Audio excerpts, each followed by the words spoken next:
दी है, इसीलिए उन्होंने इतने सरलता से अपने विचार रख पाए। और कोई व्यक्ति कृषि तो कर लेता है, खेती तो कर लेता है, लेकिन दिल्ली में मुझे ऐसा लगता है 90% ऐसे लोग हैं जिनको यही नहीं पता भोजन कब खाएं, क्यों खाएं, कैसे खाएं, रात में क्या खाना है, दिन में क्या खाना है, किसके साथ क्या खाना है। और बीपी, शुगर, कैंसर, थायराइड वगैरह दवाइयां ले रहे हैं। तो राजीव दीक्षित जी का नाम तो आपने सुना ही होगा सबने, मुझे लगता है यहाँ पे बैठे तो 50% लोगों ने राजीव भाई का नाम सुना होगा। लेकिन आज की डेट में जो राजीव दीक्षित भाई के विचारों पे काम कर रहे हैं, जिन्होंने रसोई चिकित्सा के ऊपर काम किया है और वैद्य क्रांति के नाम से पूरे भारतवर्ष में क्रांति ला रखी है, और उनका मिशन है कि 6.5 लाख गाँव में, हर गाँव में एक वैद्य हो जो रसोई के मसाले से चिकित्सा कर सके, और जो चिकित्सा का जो खर्चा है बिल्कुल ना के बराबर हो जाए, और वो अपने जो किचन में रखे हुए मसाले हैं उनसे वो ठीक हो सकता है। और उन्होंने पूरे भारतवर्ष में हजारों नहीं बल्कि लाखों लोगों को ठीक किया है। मैं गोविंद शरण प्रसाद भैया को निमंत्रण देना चाहता हूँ, वो अपने विचार रखें।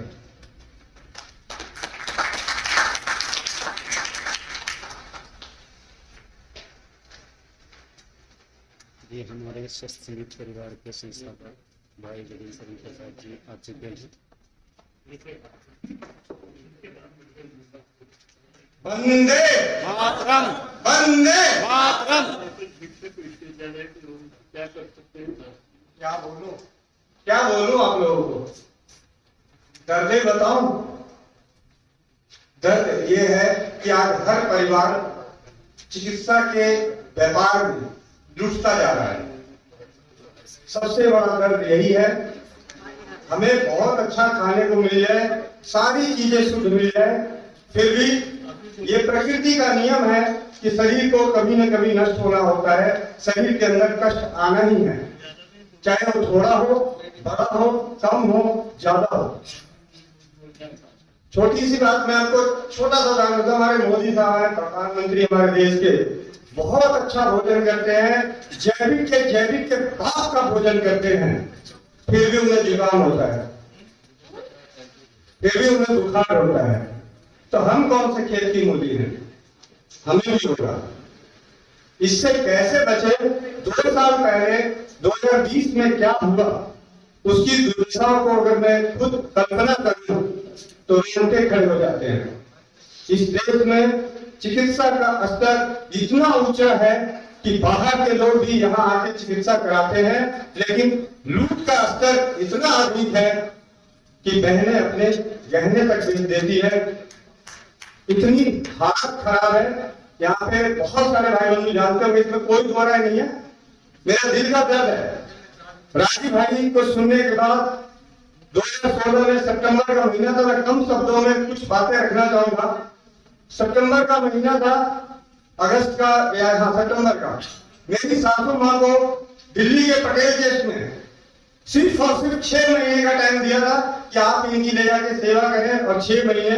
और मेरे ससुर जी की पेंशन का जो था 10,000 रुपये, और उन्होंने जो दवाइयां लिखी थी वो थी 8,880 रुपये प्रति माह।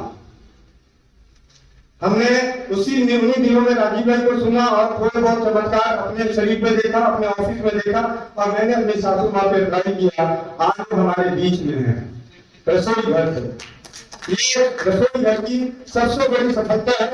दूसरा, आपको होम्योपैथी की सबसे बड़ी सफलता अपने ही परिवार से दिखाना चाहूंगा। मेरी छोटी बेटी है दामिनी, मैं चाहूंगा कि आप आओ यहाँ पर। ये मेरी छोटी बेटी है, 18 फरवरी 2012 को पैदा हुई ईएसआई हॉस्पिटल में सर्जरी से, और 1 साल बाद हमें पता चला कि ये सही से ग्रोथ नहीं कर रही है, बहुत सारी दिक्कतें हैं। सारी जांच पड़ताल करने के बाद ये सब हॉस्पिटल की बहुत सारी टीम यहाँ पे बैठी, उनके डॉक्टर की टीम बैठी, फैसला लिया गया ये बच्ची ना बोल सकती है ना चल सकती है, और आज आपके सामने वहां से चल कर आई है, और सिर्फ होम्योपैथी की एक कार मिली। जहाँ एम्स के हॉस्पिटल में डॉक्टरों ने बोला कि इसकी आंखों की सर्जरी करनी पड़ेगी, आंखों का बैंगरपान इतना था कि एक आंख अंदर घुसी हुई थी, और राजीव भाई को सुनने के बाद सुबह की घास लगाया, मात्र 2 साल में इसकी आंखें सही हो गई। ऐसे कुछ चमत्कार मेरे परिवार में और सबसे बड़ा विश्वास इस बात का है कि जब एक डॉक्टर, जब वैद्य नहीं थे, तब भी ब्रह्मांड में यहाँ पे इंसान था। मैं 43 साल का हूं, मैंने अपने गांव के आसपास के इलाकों में अपने 55 की उम्र में कभी भी कोई वैद्य नहीं देखा, कोई डॉक्टर नहीं देखा। तो फिर आगे क्यों है? क्योंकि इनको धंधा करना है हमसे। पहले सारा इलाज हमारी दादी नानी मौसी और परंपराओं में चले आ रहे ज्ञान से होता था। सर्दी है, खांसी है, जुकाम है, बुखार है, मरना तो सबको तय है। मैं आपको बहुत सारी ऐसी बातें बता सकता हूँ। अभी कुछ दिन पहले की बात है, सोनीपत में 75 साल की उम्र की माता जी, डॉक्टरों को वेंटिलेटर पर रखने की सलाह दी। मैंने उनकी बेटी का फोन आया, मैंने कहा ये समय डॉक्टरों को वेंटिलेटर पर रखने के लिए नहीं है, माता जी को भारत का प्रधानमंत्री और राष्ट्रपति नहीं बनाना, घर बना के सेवा करो, जितने दिन जाएगी दुआएं मिलेगी उनसे और उनकी मुक्ति मिलेगी। और ये घटना मेरे दादाजी ने की थी। मेरे दादाजी श्री बाबा जी नारायण दास महाराज, जिनकी आखिरी समय में जब गांव के समाज के लोगों ने कहा कि आपको हॉस्पिटल लेके जाते हैं, तो हॉस्पिटल लेके किस लिए जाओगे? मैंने बच्चों ने जो थोड़े बहुत कमा के खड़े किए हैं उनको देने के लिए जाओ। मुझे तो परमात्मा के पास जाना है, मेरी उम्र हो गई है, मुझे यहीं रहने दो, मेरे मंदिर में रहने दो। और मंदिर में 10 दिन तक रहे और जब सबसे आखिरी दर्शन हुए और उन्होंने अपने प्राण त्याग दिए। ये हमारे संस्कारों को नष्ट कर रहा है चिकित्सा व्यवसाय के डर। जो चिकित्सा व्यवसाय में जो डर फैलाया जा रहा है वो हमारे संस्कारों को नष्ट किया जा रहा है। कलकत्ता के 84 साल के पिताजी को जब डॉक्टरों ने हाथ खड़े कर दिए तो समाज कहता है कि आप उनको दिखाते क्यों नहीं हो? मैंने फोन किया, दिखा के करोगे क्या? भारत का राष्ट्रपति बनाना है, बस 1 महीने छुट्टी लेके सेवा कर लो अपने पिताजी की। 5 लाख 10 लाख रुपए बचेगा, उतने पैसे तो जिंदगी में कभी कमा नहीं सकते, बचा नहीं सकते। कमाने की तो लोग कमाने को तो बहुत कुछ कमा सकते हो, क्योंकि यहाँ तो मजा ही इतना है कि एक पल में करोड़पति बन जाते हैं। और बहुतों को धन का घमंड है। धन किसने कमाया? बचा के दिखाया, आपको बताओ। किसी ने धन को बचाया नहीं है। उनकी बड़ाई की संपत्ति, बाप दादाओं की संपत्ति आज महंगाई के कारण उनकी जमीन ने 1 कट्ठे की जमीन करोड़ की हो गई है, करोड़पति कहला रहे हैं। उन्होंने अपने 1 लाख रुपए में से हमारे बाप दादाओं की तरह अगर 2-4 पैसे जोड़ोगे अपने इच्छाओं को मार के और संपत्ति बनाई थी, उनके पास होता था लूंगी खोला नोट गिनते थे। सब लोग कहते थे बचत। आपके पास बचत नहीं है। आप क्यों कुछ चीजें या तो किसी को धोखा दिए हो तब आपके पास पैसा है।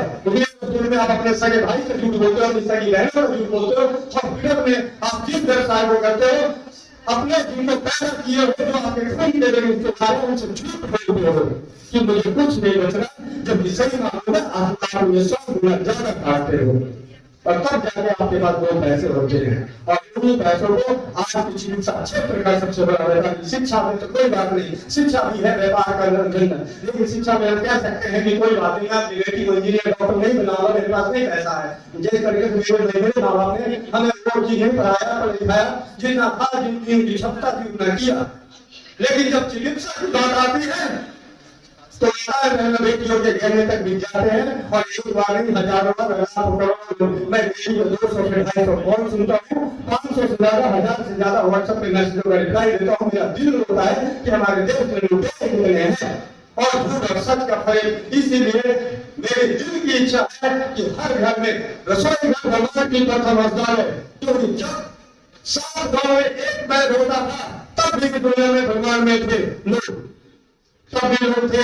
हमें अपनी जागरूकता को जानना है, हमें सीखना है, निभाना है। राजू भाई को सुनने के बाद मैं नहीं, आज कई सारे परिवार अपनी स्वदेशी चिकित्सा को अपनाकर अपने परिवारों को, अपने आप को स्वस्थ और समृद्ध बना रहे हैं। हमारा एक ही उद्देश्य है, मेरे जीवन का एक उद्देश्य है, जब तक हर की बात है, बेटियों को, हर भाई को अपने जीवन तक एक बात मैं सिखा दूं, एक बात अपने गाने में सुना दूं कि रसोई घर ब्रह्मांड की प्रथम है।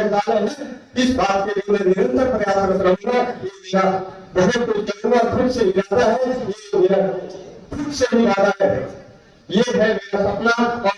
और भी बहुत सारी बातें हैं। आप जानना चाहते हैं कि स्वस्थ समृद्ध परिवार है क्या? तो स्वस्थ समृद्ध परिवार एक प्लेटफॉर्म होने वाला है, विचार होने वाला है। जब एक माँ बहन आजकल अभी मेरे को बहुत ज्यादा सर में दर्द होता है जब कोई 40 साल में जाकर शादी करता है। मैं कह रहा हूं हमारे संस्कारों को बहुत ज्यादा निष्ठा कर रहा है जो 40 साल में बाद शादी करता है, कहता है कि हमारा बच्चा स्टेबल होगा, किस बात का स्टेबल होगा जब 42वें साल में डॉक्टरों को 5-10 लाख रुपए आईएएस के लिए दोगे, इलाज कराओगे, और जो 20 साल 30 साल 35 साल में बहने और भाइयां शादी कर रहे हैं वो हमारे समाज को क्या दे रहे होंगे आप सोच सकते हैं।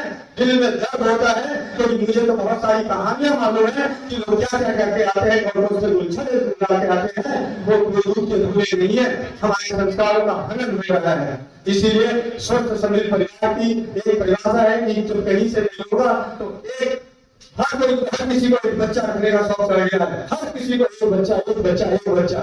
आपको पता है उसको बाद में सगे ना सगा साला मिलेगा, ना सगा जीजा मिलेगा, ना सगी बहन मिलेगी, ना सगा भाई मिलेगा, तब काम आएगा स्वस्थ समृद्ध परिवार की विचारधारा। यहाँ पे हम भाई बहन की तरफ रहते हैं, चाहे हमारे लिए कोई धर्म का मायने नहीं रखता, ना कोई देश का बॉर्डर मायने रखता है। आज मेरे साथ जुड़े हुए ऑस्ट्रेलिया में, अमेरिका में, न्यूजीलैंड में, स्विट्जरलैंड में हर जगह स्वस्थ समृद्ध परिवार के भाई और बहनें हैं। भारत का ऐसा कोई कोना नहीं जहाँ पे हमारा प्रयास है।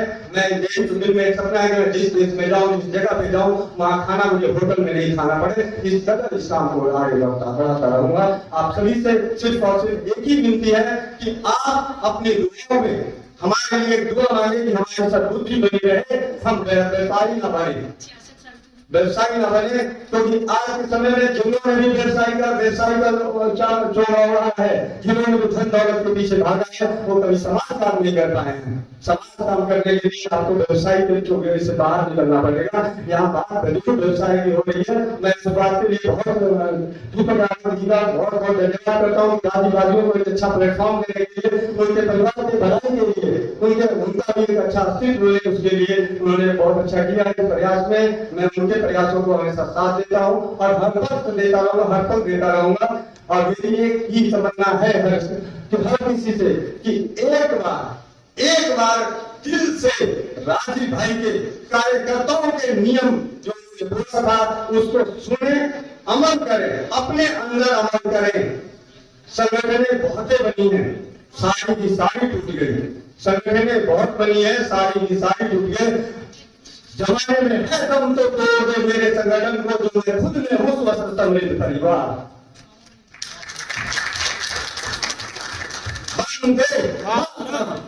बेटा वंदे मातरम बोलो। वंदे मातरम।